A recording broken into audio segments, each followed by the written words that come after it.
It's 1977, and Dunedin is about as far from musical trends as you can get. It's a university town, so it's full of reasonably intelligent people with a lot of spare time on their hands.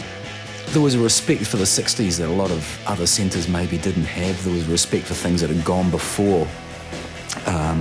We were aware of musical history, I suppose. There were some of us who were a bit older. 25 years old and a big Beatles fan, Chris Knox forms a band with the promise of a gig coming up.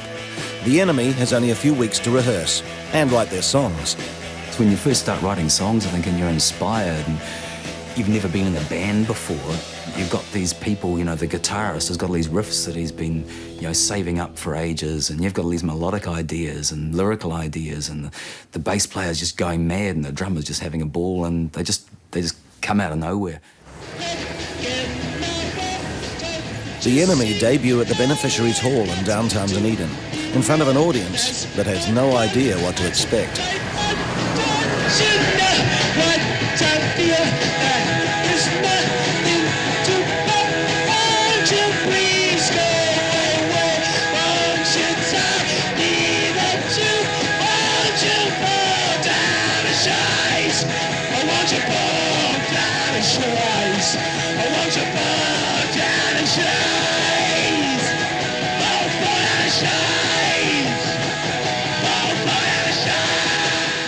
Well, you know, I just heard through the grapevine that they'd formed a band and they were going to do a gig, and we went and saw them thinking, what would this be like? And they were fantastic straight away.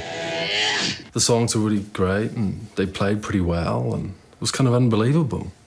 It's like, they're really good. This is weird. Let's form a band, you know, sort of thing. Yeah. It was just the most fabulous gig of my life, really. And afterwards we stayed up all night just talking about how we were the most fabulous band in the world. And just from there on, it was just like, yeah, this is what we do with our lives. Fantastic.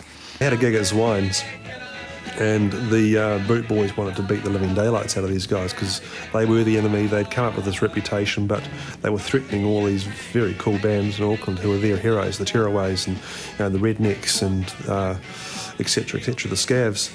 So the Enemy turned up on stage, and sure enough, they were a bunch of bloody hippies up on stage.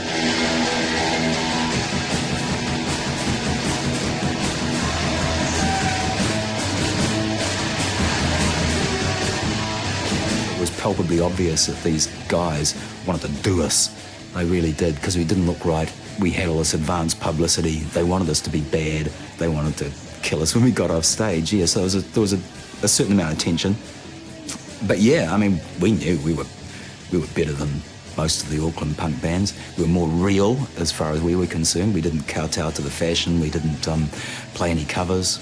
They were pretty bloody impressive. I got to say, we were going, whoa, these guys actually could play. They were a powerhouse. They were they weren't rock and roll virtuosos, but they were just like this Iggy Pop, Ramones sort of powerhouse, unlike all the Auckland bands, which were very ragged, to say the least. I really don't believe I'm gonna die. I really don't believe I'm gonna die. But if you see me lying still, just bury